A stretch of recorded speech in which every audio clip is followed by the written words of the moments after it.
My little ladies are coming to the shop today, and we're gonna make them something so they'll be so excited when they get here. Now, I ordered this from Amazon, and it is, bum, bum, bum, all of the super sweet doll furniture.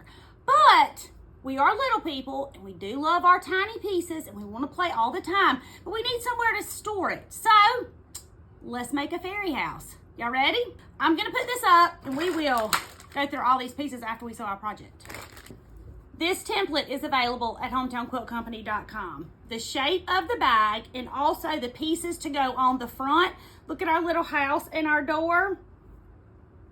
And dun dun dun, our tree trunk and our mushrooms with the door. Because fairies live everywhere. They live in mushrooms and in trees and in tiny little fairy houses. And we're gonna make this bag to put all of their treasures in. The first thing you're gonna do is cut out all of your pieces. Then you're gonna cut your fusible fleece to match the same pieces, and you're gonna iron your fusible fleece to your pieces of fabric. We've talked about this situation before. This is my wool mat, and this is a heat resistant pad. So the wool mat says it won't get hot and go through my table, but I'm scared. I don't trust it, so I'm gonna use this heat resistant pad underneath mine to make sure that the heat doesn't get too hot and ruin our sewing table. Now, I have found when you're ironing fusible fleece onto the interfacing, if you touch it, one side is smooth and one side is rough. If you take a spray bottle of water and spray it on the rough side, because the rough side is the side that has the glue, and that glue needs to melt.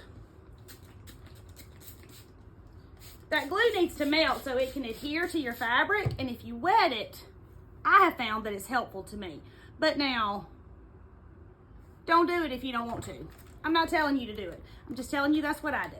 This wool mat, the heat resistant pad, and the iron all came from Walmart.com. They are all in my Walmart storefront, and there's a link pinned to the top of the page. After I've downloaded my template, I cut out all of my pieces, cut out all of my fabrics, and I've appliqued them on here. Now, we did that together the other day.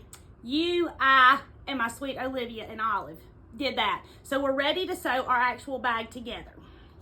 Now, you can put this fusible fleece on the lining of the bag or the exterior of the bag. It really doesn't matter because it's going to go in between those two pieces. You just want it on something so it'll have some structure and will stand up so nice and pretty. My goodness, y'all.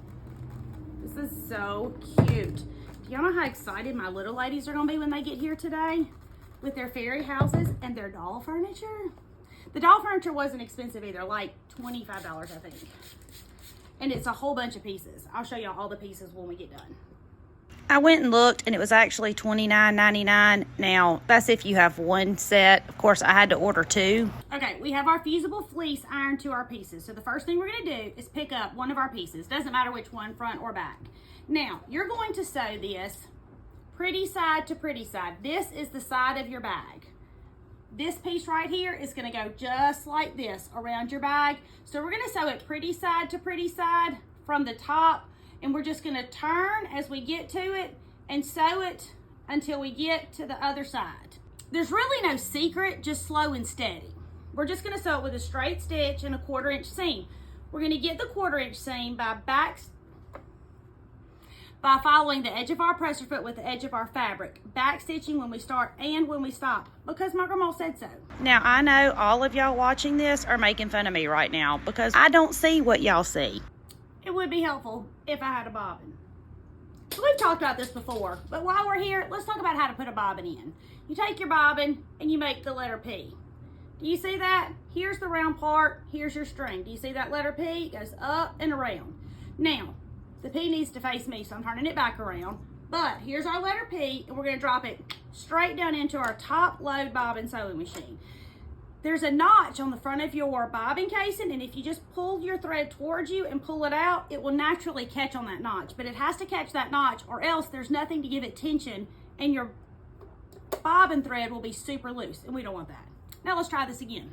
I am not trying to sell y'all everything under the sun. I want you to buy what you want to buy. But y'all ask all the questions, and I'm just trying to answer them. I do buy pre-wound bobbins, and those bobbins are also linked in my Amazon storefront. Okay, we've done one side. We've sewn it all the way around. Now, we're going to do the other side. We're going to turn it pretty side to pretty side, and we're gonna do the same thing. We're just gonna stitch all the way around. Easy peasy.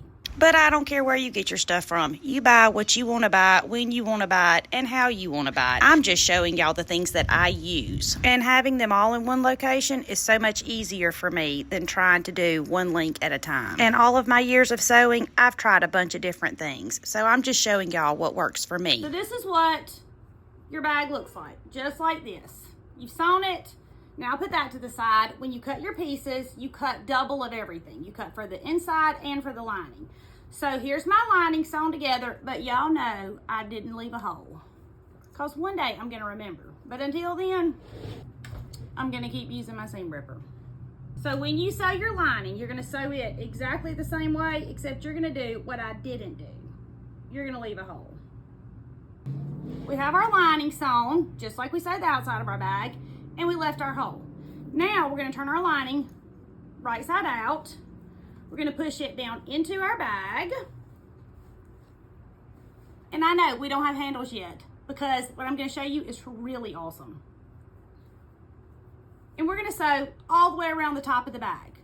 And then we're gonna pull it out from the hole we left in our lining and sew our hole up.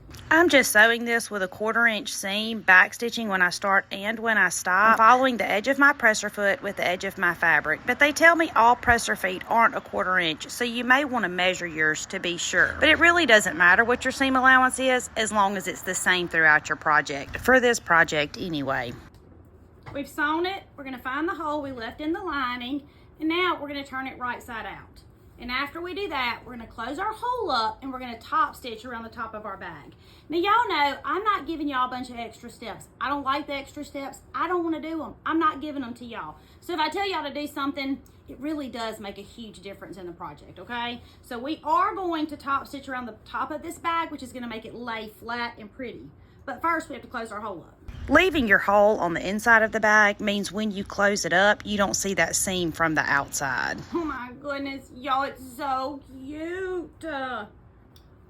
Y'all know how tickled they're gonna be.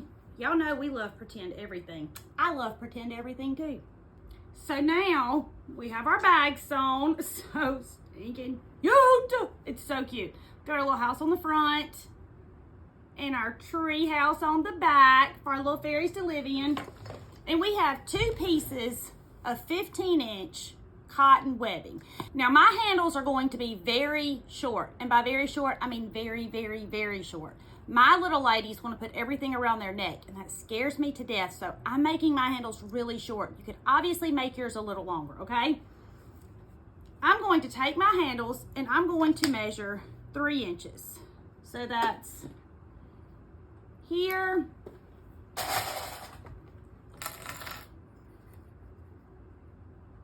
And here. Here. And here. Okay, so I measured 3 inches from each end on both handles. Now, I'm gonna place my handles. Oh, y'all, I forgot to top stitch. Let's top stitch and then come back and do our handles. I know y'all are yelling at me saying, Tammy, you forgot. Did forget. See, I get so excited.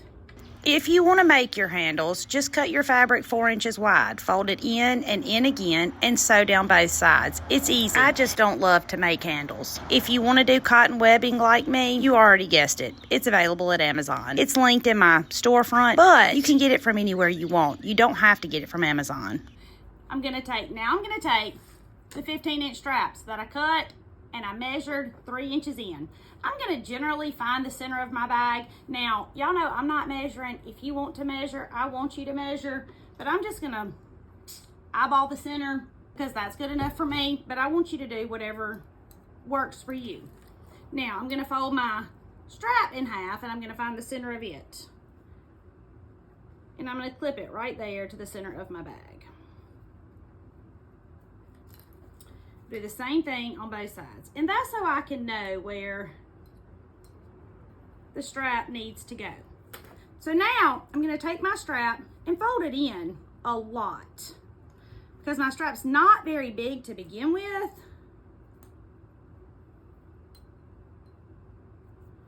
And so I want as much of it as I can get. Then I'm gonna sew this away. I'm gonna sew this away on my cotton webbing. I'm just gonna stitch right across here and right across here. Just like this, okay? And I'm gonna show y'all what it's gonna do in just 1 second. But do your straps any way you want to. Make them as long or as short as you want to. You don't have to do them this way. You can attach them before you turn your bag, would be perfectly fine too. You do what works for you, okay? I am gonna go over it a few times, probably 3 times. I'm gonna go forward, backward, forward, backward, forward, backward. And then I'm gonna do the same thing on the other side where I have clipped it on each side of the center. I'm stitching and back stitching to give the handle some strength because I can already see these bags being swung in one big circle. I have my handle on this side. I'm gonna measure from this side seam over and give y'all some measurements. So maybe that would be helpful. More than my eyeballing it. You're gonna come over about 5 inches. This is about 5 inches on this side and in about 5 inches on this side for your handles. See, my handle is very short, but now my little people like to put stuff around their neck, so we make it short enough that it's not possible. Now, I have this handle on here, okay? I'm gonna take my strap, this piece that is hanging off the 3-inch piece, and go into this loop on my handle, and then back through this hole, and tie a little knot. Y'all, it's so cute.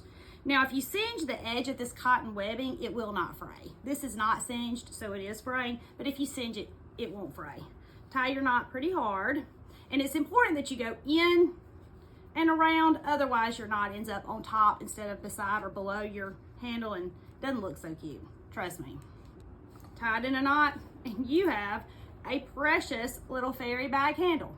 Let's do the other side, and then we're gonna look at some doll furniture. All right, that's it. Let's cut all our threads off, tie our knots, and put our doll furniture in it. First to meet Olive and Olivia when they get here. Now, y'all know to cut all your threads, every single one of them. Nobody, not a single soul, not even 3-year-olds want a gift that you just gave them with threads hanging off of it. They don't. And nobody better not say anything to you, but they'll think it. So, cut them off. Because when you leave them on there, kind of makes you look like you don't know what you're doing. And we know what we're doing, right? All right, here's our fairy house. Now let's see our fairy furniture. Bum, bum, bum. Oh my goodness, y'all. Okay. We have a dog house. Then we have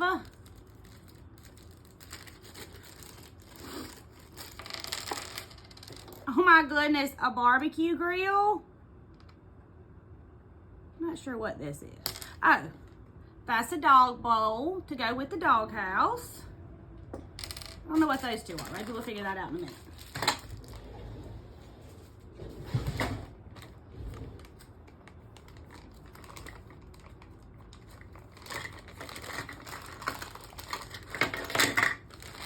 Oh my goodness, a bathtub. Let's move this box.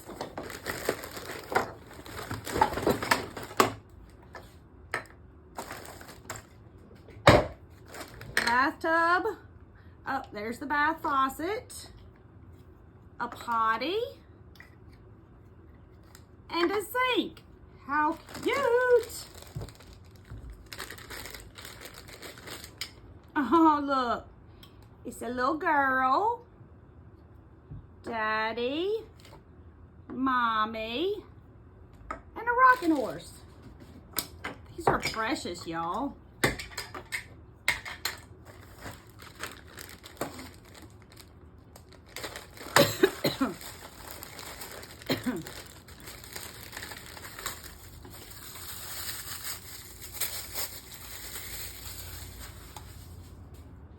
Oh my goodness, the refrigerator opens. Do y'all know how much fun they're gonna have with this? Okay, I might be more excited than they are. Or than they even could possibly be. Oh, look, it's a baby high chair. And a table and 2 chairs. So the whole family can sit down and have dinner together.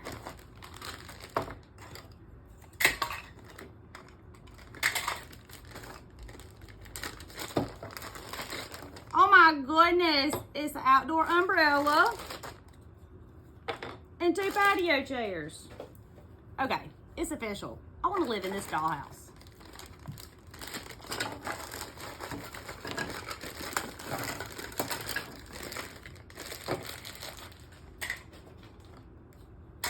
Okay, we have an entertainment center. And our door slides back and forth. We have a TV. Oh, I love a pink sofa. A lamp. I think I just broke the TV. Not really, just kidding, but I did knock it off. A chair. Coffee table. Oh my goodness. And a plant. Y'all, this is so stinking precious. Oh, this is their kitchen. I'm pretty excited about this. Okay, so here's their kitchen. Microwave. And all their cabinets and drawers open. I think this is the bedroom. Okay, here's our bed.